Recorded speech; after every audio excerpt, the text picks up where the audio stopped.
We are all aware that the United States sanctioned the Chinese communications giant Huawei, causing a slew of challenges to Huawei's operations. However, did you realize that the United States also sanctioned another Chinese company, ZTE? A U.S. court ruled that ZTE's probation will formally conclude on March 22, 2022, and that the sentence will not be prolonged. ZTE appears to have safeguarded its legal rights, but the U.S. punishment period against ZTE poses significant challenges in the context of the U.S.-China trade war. Before we get started with today's video, please subscribe to our channel. It encourages us to make more films. Now, let's get back to the matter at hand. Today's video will address the question, what is the truth behind it? The emergence of Chinese technology businesses is the most clear cause for the U.S. to prohibit Chinese corporations. The future of competitiveness is represented by technology. Technology has the potential to be employed in the military and to transform economics. The U.S. is particularly focused on technology manufactured in China 2025,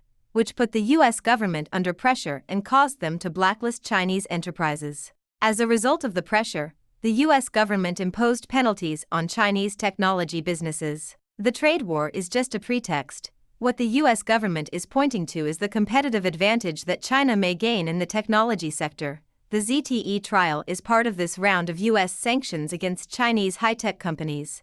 And, based on the history of the U.S.-China trade war, if leading Chinese technology companies can threaten the U.S. competitive advantage, it is almost inevitable that they will be sanctimonious. China and the United States will compete in practically all sectors of technology and finance for the foreseeable future. And the United States will continue to pursue Chinese corporations in what will be a long-term war. The U.S. is pursuing China because its fast expansion threatens its position, and the U.S. has a history of hitting and penalizing the world's second-largest economy. Examples include the Soviet Union, Japan, and the United Kingdom. The Soviet-American Cold War, as we know it, was a manifestation of the struggle between the U.S. and quantitative hegemony, and the struggle for hegemony between the U.S. and the Soviet Union lasted from the Cuban Missile Crisis to the Star Wars program in the 1980s, eventually leading to the collapse of the Soviet Union and the loss of power of the Soviet Communist Party.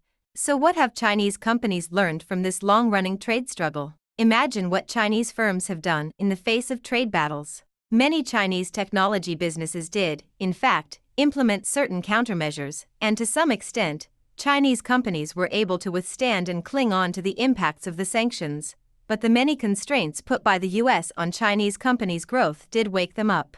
On the one hand, following the trade war between the United States and China, Chinese enterprises are paying greater attention to the rules, because integration into the world requires integration into the world's norms. In the instance of ZTE, for example, despite the fact that the massive punishment has hampered its development, ZTE insists on making rule compliance the cornerstone of the company's strategic development, and it is only then that ZTE will have the bravery and confidence to fiercely defend its lawful rights and interests in the face of the U.S., and this is why ZTE is here. This is because the company's operations have become more standardized. Chinese technology firms place a greater emphasis on R&D and patents. ZTE, Huawei, Xiaomi, and other technology and manufacturing firms increase R&D investment year by year through 2021 according to the top 2,500 Global Industrial R&D Investment Report. According to the EU's top 2,500 Global Industrial R&D Investment Report for 2021, the number of Chinese firms on the list has grown dramatically, with China now placing second in the world. In addition to the growth in many Chinese technological businesses as a result of the U.S.-China trade war, Huawei, Alibaba, Baidu, ZTE, and others rank among the top 15 Chinese corporations in terms of R&D spending. After being blacklisted as a Chinese military corporation by the U.S., Xiaomi took the U.S. Department of Defense to court in January 2021, and 4 months later won the lawsuit and was removed from the U.S. sanctions list.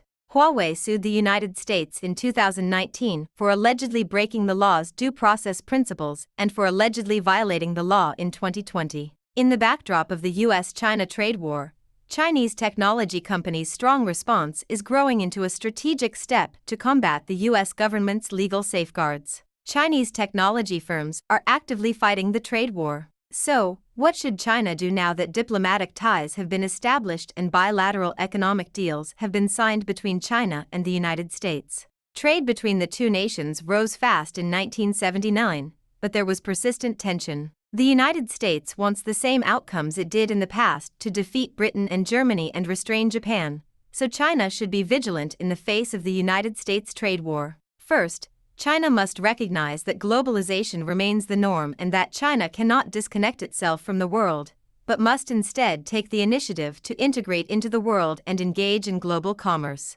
China is inextricably linked to the world, and the world requires China. Second, China must clearly understand that it must continue to focus on economic construction and fully support the development of Chinese companies, and that Chinese companies must steadily increase their investment in R&D, improve the core competitiveness of their products, and rationally plan their company construction if they want to participate in global competition, and only then can they use legal weapons to defend their rights and interests. Over the last 2 decades, China has invested too much money in the consumer and entertainment sectors, but has not paid enough attention to the high-risk but slow-performing industries that truly determine the country's prosperity, which may be the real reason why Chinese companies are restricted, so being sanctioned may not be a bad thing.